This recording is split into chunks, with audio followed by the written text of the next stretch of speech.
প্রায় সবাই তো ধনী হতে চায়, কিন্তু ইনভেস্টমেন্ট বা বিনিয়োগের নাম শুনলেই আমাদের মধ্যে কেমন একটা ভয় কাজ করে।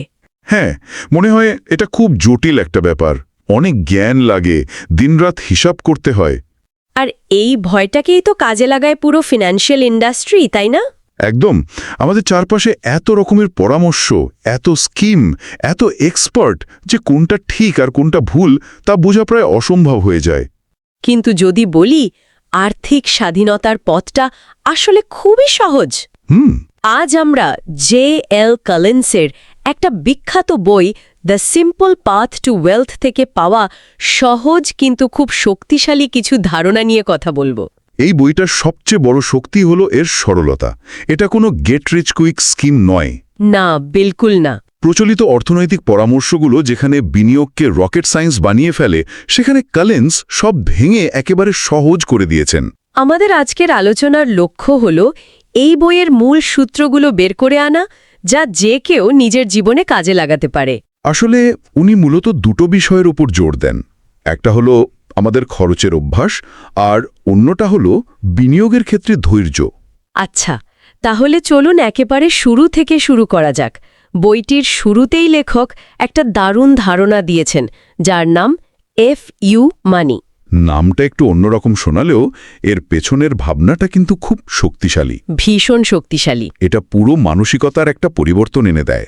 সাধারণত আমরা ভাবি কি যে অনেক টাকা জমাবো যাতে 60 বছর বয়সের পর কাজ করতে না হয়। ঠিক। কিন্তু কলিন্স বলছেন ভবিষ্যতের জন্য অপেক্ষা করার দরকার কি, আর্থিক স্বাধীনতার সাধ্য আজ থেকেই পাওয়া শুরু করা যায়। এই জায়গাটাই আমার সবচেয়ে ইন্টারেস্টিং লেগেছে। FU মানি হলো সেই পরিমাণ টাকা যা আপনার কাছে থাকলে আপনি যে কোনো অপছন্দের চাকরি বা একজন খারাপ বসকে দ্বিধা ছাড়াই না বলতে পারবেন। হ্যাঁ, এটা শুধু একটা টাকার অঙ্ক নয়, এটা এক ধরনের মানসিক শক্তি, একটা স্বাধীনতার অনুভূতি। একদম। লেখক আর্থিক স্বাধীনতার লক্ষ্যকে শুধু অবসরের সাথে যুক্ত করেননি, বরং বর্তমান জীবনের নিয়ন্ত্রণের সাথে যুক্ত করেছেন। মানে FU মানি হলো সেই প্রথম ধাপ। হ্যাঁ, যা আপনাকে আপনার জীবনের চালকের আসনে বসাতে সাহায্য করে। এটা আপনাকে বসের সাথে দর কষাকষির ক্ষমতা দেয়, নিজের পছন্দের প্রজেক্টে কাজ করার সাহস যোগায়, এমনকি একটা নতুন কিছু শুরু করার জন্য ঝুঁকি নেওয়ার আত্মবিশ্বাসও দেয়। ঠিক তাই। কিন্তু এই পথে এগোনোর সবচেয়ে বড় বাধা হলো তো ঋণ বা ডেট। অবশ্যই। কলিন্সের মতে ঋণ হল সফলতার পথে একটা অদৃশ্য দেয়াল, বিশেষ করে উচ্চ সুদের ঋণ, যেমন ক্রেডিট কার্ডের লোন বা পার্সোনাল লোন। আপনার কথাটাই ধরে বলছি। ঋণকে শুধু দেয়াল বলে কম বলা হবে। লেখক একে আর্থিক ক্যান্সারের সাথে তুলনা করেছেন, যা নীরবে আপনার সম্পদকে ভেতর থেকে খেয়ে ফেলে। বিষয়টা খুব সহজ গণিত। ধরুন আপনি স্টক মার্কেট থেকে বছরে 10% রিটার্ন আশা করছেন। আচ্ছা। কিন্তু আপনার ক্রেডিট কার্ডে 18% বা 24% সুদ দিতে হচ্ছে। তাহলে তো আপনি আসলে প্রতি বছর 8% বা 14% করে হারাচ্ছেন। এটা তো অনেকটা ফুটো বালতিতে জল ভরার মতো। ঠিক তাই। আপনি একদিকে বিনিয়োগ করে বালতি ভরার চেষ্টা করছেন, আর অন্যদিকে ঋণ সেই বালতিটাকে আরও বড় ফুটো করে দিচ্ছে।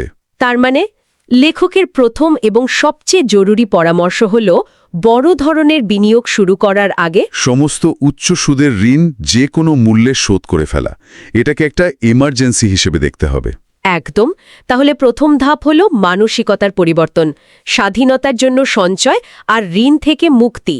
এটা হয়ে গেলে পরের ধাপ হল বিনিয়োগ, আর এখানেই তো বেশিরভাগ মানুষ ভয় পায়। হ্যাঁ, শেয়ার বাজার, স্টক কেনাবেচা, সারাদিন কম্পিউটার স্ক্রিনের দিকে তাকিয়ে থাকা, এসব ভাবলেই মাথা ঘুরে যায়। আর কলিন্স ঠিক এই ভয়টাই ভাঙতে চেয়েছেন।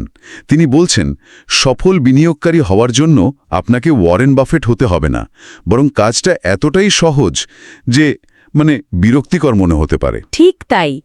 তার পরামর্শ হল লো কস্ট ইন্ডেক্স ফান্ডস বা কম খরচের ইন্ডেক্স ফান্ডে বিনিয়োগ করা। তিনি বিশেষভাবে VTSAX এর কথা বলেছেন। এখন প্রশ্ন হল, VTSAX তো একটা আমেরিকান ফান্ড। এটা খুবই গুরুত্বপূর্ণ একটা প্রশ্ন। যারা বাংলাদেশ বা ভারতে বসেই আলোচনা শুনছেন, তাদের জন্য এর প্রাসঙ্গিকতা কি? দেখুন, VTSAX হলো একটা উদাহরণ মাত্র। মূল ধারণাটা বোঝা জরুরি। VTSAX আমেরিকার প্রায় সমস্ত ছোট বড় কোম্পানি নিয়ে গঠিত। মানে একটা কিনলেই পুরো আমেরিকান অর্থনীতিতে বিনিয়োগ করা হয়ে গেল। একদম। কোনো একটি বা দুটি কোম্পানির উপর বাজি না ধরে পুরো দেশের অর্থনৈতিক উন্নতির উপর বাজি ধরা। আমাদের এখানেও তো এই ধরনের ফান্ড আছে। যেমন ভারতে আছে নিফটি 50 ইন্ডেক্স ফান্ড, যা ভারতের সেরা 50টি কোম্পানিকে প্রতিনিধিত্ব করে। বাংলাদেশেও DSEX ইন্ডেক্স ফান্ড আছে। নাম যাই হোক, মূলনীতিটা একই, কম খরচে পুরো বাজারে বিনিয়োগ করা। তার মানে আপনাকে আর আলাদা করে ভালো বা খারাপ কোম্পানি খুঁজে বের করার কঠিন কাজটা করতে হচ্ছে না? না, আপনি পুরো বাজারের গড় বৃদ্ধি থেকে লাভবান হচ্ছেন। আর এর দুটো অমঞ্চ বড় সুবিধা আছে। প্রথমত, এর ম্যানেজমেন্ট ফি বা খরচ অবিশ্বাস্য রকম কম। কতটা কম? অনেক অ্যাক্টিভলি ম্যানেজড ফান্ডের খরচ 1% থেকে 2% বা তারও বেশি হতে পারে, কিন্তু একটা ভালো ইন্ডেক্স ফান্ডের খরচ 0.1% বা তারও কম। শুনতে 1% পার্থক্যটা সামান্য মনে হচ্ছে, কিন্তু 30-40 বছরের বিনিয়োগে এই পার্থক্যের কারণে কোটি টাকার তফাৎ হয়ে যেতে পারে। অবিশ্বাস্য। আর দ্বিতীয় সুবিধাটা কি? দ্বিতীয় এবং সবচেয়ে অবাক করার মতো বিষয় হল, দীর্ঘমেয়াদে এই সাধারণ বোরিং ইন্ডেক্স ফান্ডগুলো প্রায় 95% পেশাদার ফান্ড ম্যানেজারের চেয়ে ভালো রিটার্ন দেয়। বলেন কি, মানে কম কাজ করে আর কম খরচ করে বেশি লাভ? সরলতাই এখানে সবচেয়ে বড় শক্তি। কিন্তু এখানে একটা বড় মানসিক বাধার কথা আসে। ধরা যাক কেউ এই পরামর্শ মেনে ইন্ডেক্স ফান্ডে বিনিয়োগ শুরু করল, কিন্তু হঠাৎ একদিন দেখা গেল শেয়ার বাজার পড়তে শুরু করেছে। আর মিডিয়াতে শুধু খারাপ খবর, সবাই আতঙ্কিত। তখন তো আমাদের প্রথম প্রবৃত্তি হলো ভয় পেয়ে সব বিক্রি করে দেয়া, যাতে আরও লোকসান না হয়। এটা মানুষের স্বাভাবিক প্রতিক্রিয়া। নিজের কষ্টার্জিত টাকা কমে যেতে দেখাটা খুবই যন্ত্রণার। কিন্তু লেখক বলছেন এটা সবচেয়ে বড় ভুল। তার মতে বাজার যখন পড়ে যায় তার মানে হলো শেয়ার ডিসকাউন্টে বা সেলে পাওয়া যাচ্ছে। তিনি এটাকে বলছেন, আপনার পছন্দের দোকানে একটা বিশাল ছাড় চলছে। এটা ভয় পাওয়ার সময় নয়, বরং যদি সামর্থ্য থাকে তবে আরও বেশি করে কেনার সুযোগ। যদি আমরা ইতিহাসের দিকে তাকাই, দেখব যে বাজার সাময়িকভাবে পড়লেও দীর্ঘমেয়াদে এর গতিপথ সব সময় ওপরের দিকেই থাকে। 2008 সালের অর্থনৈতিক সংকটের কথা ভাবুন। বাজার তো প্রায় 50% পড়ে গিয়েছিল। হ্যাঁ, সবাই ভেবেছিল সব শেষ। কিন্তু যারা ভয় না পেয়ে নিয়মিত বিনিয়োগ চালিয়ে গিয়েছিলেন, তাদের টাকা পরের কয়েক বছরে দ্বিগুণ বা 3 গুণ হয়ে গেছে। কারণ তারা কম দামে অনেক বেশি শেয়ার বা ইউনিট কিনতে পেরেছিলেন। ঠিক তাই। যখন বাজার আবার উপরে উঠতে শুরু করে, তখন তাদের কম দামে কেনা শেয়ারগুলোর মূল্য অনেক বেড়ে যায়। তার মানে বাজারের এই ওঠানামা আসলে সম্পদ তৈরির প্রক্রিয়ারই একটা অংশ। একদম। তাই বাজারের অস্থিরতায় ভয় না পেয়ে নিজের পরিকল্পনায় অটল থাকাই মূল চাবিকাঠি। বিনিয়োগ একটি ম্যারাথন, স্প্রিন্ট নয়। আচ্ছা, তাহলে আমরা বুঝলাম ঋণ শোধ করতে হবে, ইন্ডেক্স ফান্ডে বিনিয়োগ করতে হবে এবং বাজারের পতনে ভয় পাওয়া যাবে না। কিন্তু চূড়ান্ত প্রশ্নটা হলো, এই সব কিছুর শেষ কোথায়? কখন একজন বুঝতে পারবে যে তার যথেষ্ট পরিমাণ সম্পদ জমা হয়েছে? হ্যাঁ, এবং আর কাজ না করলেও চলবে। এই লক্ষ্যটা কিভাবে ঠিক করা হবে? কারণ একটা নির্দিষ্ট লক্ষ্য ছাড়া তো এই লম্বা পথ চলা কঠিন। এটা সম্ভবত সবচেয়ে গুরুত্বপূর্ণ প্রশ্ন। আর এখানেই লেখক একটি অত্যন্ত সহজ এবং কার্যকরী সূত্রের কথা বলেছেন, যা দ্য 4% রুল নামে পরিচিত। আমি এই নিয়মটার কথা শুনেছি, কিন্তু এটা কি আসলেই কাজ করে? একটু বেশি সহজ শোনায় না? শুনতে সহজ লাগলেও এর পেছনে অনেক গবেষণা আছে। নিয়মটা বোঝার জন্য দুটো ধাপ আছে এবং দুটোই খুব সহজ। আচ্ছা। প্রথম ধাপ, প্রথমে নিজের বার্ষিক খরচ কত তা খুব ভালোভাবে হিসাব করতে হবে। বাড়ি ভাড়া, খাওয়া দাওয়া, যাতায়াত, বিনোদন সব মিলিয়ে। ধরা যাক কারো বার্ষিক খরচ 10 লাখ টাকা। চমৎকার উদাহরণ।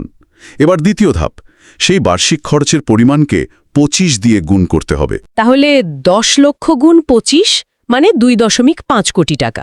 ঠিক। এই অঙ্কটাই হলো আর্থিক স্বাধীনতার জন্য প্রয়োজনীয় মূলধন বা আপনার টার্গেট অ্যামাউন্ট। তার মানে 2.5 কোটি টাকা ইন্ডেক্স ফান্ডে জমাতেই পারলে খেলা শেষ, সে চাকরি ছেড়ে দিতে পারে। তথ্য অনুযায়ী হ্যাঁ, নিয়মটির কার্যকারিতা হলো, একবার এই লক্ষ্যে পৌঁছে গেলে সেই ব্যক্তি প্রতি বছর তার মোট সঞ্চয়ের 4% তুলে খরচ করতে পারবেন।